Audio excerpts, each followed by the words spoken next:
The Lives of the Saints by Father Alban Butler, December 27th, St Fabiola of Rome. Fabiola was one of the Roman patrician ladies who followed the path of sanctity and renunciation under the influence of St Jerome, but her existence was very different from that of her companions St Marcella, St Paula, or St Eustochius, and she was not even one of the members of the circle that gathered around St Jerome when he lived in Rome.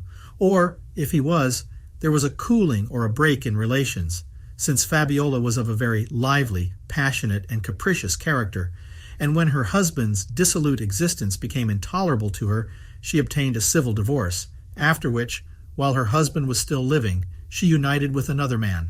When her second husband died, Fabiola submitted to the canons of the Church, presented herself at the Lateran Basilica, ready to accept public penance, and Pope St Siricius readmitted her to the communion of the faithful.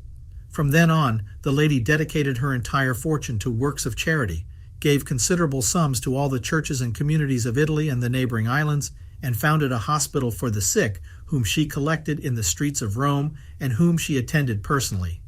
This was a significant event in the history of our civilization, because Fabiola's hospital was the first Christian, public, and free hospital in the West.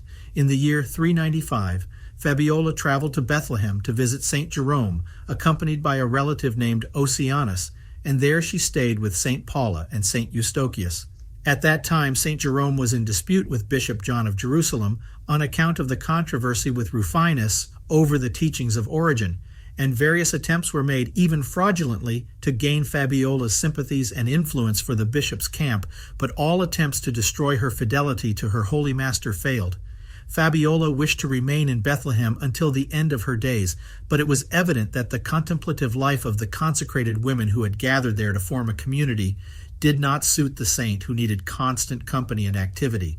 St Jerome had observed this, and in one of his writings he states that Fabiola could not entertain the idea of solitude in the stable in Bethlehem, and that no doubt she would have preferred the birth of Christ to take place in the inn full of pilgrims.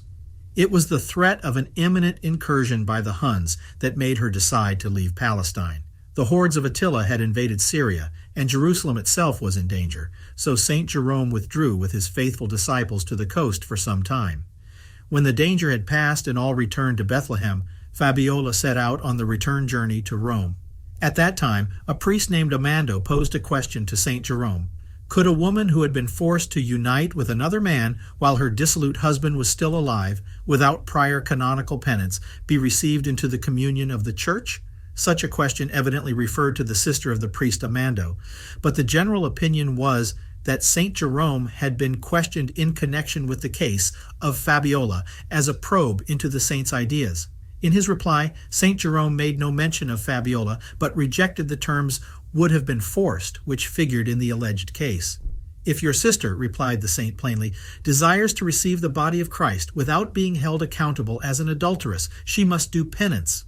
During the last 3 years of her life, spent in Rome, Fabiola continued her public and private charities, especially by associating with St Pammachius in founding a large hospice for poor and sick pilgrims in Porto. It was the first of its kind, and, as St Jerome says, within a year of its opening, it was already very famous from Parthia to Britain. Fabiola's restlessness persisted until the last moment, and she was making preparations to undertake another long journey when she was surprised by death. All Rome attended the funeral of the beloved benefactress. St Jerome was in epistolary contact with St Fabiola until the end, and wrote 2 treatises for her. One concerns the priesthood of Aaron and the mystical significance of the priestly vestments. This writing was completed by St Jerome on the day the ship on which Fabiola returned to Italy was to sail from Jaffa. The second treatise, concerning the sojourn of the Israelites in the wild deserts, was not completed until after the saint's death. It was later sent to Oceanus, Fabiola's aforementioned relative, along with an account of the life and death of the Roman patrician saint.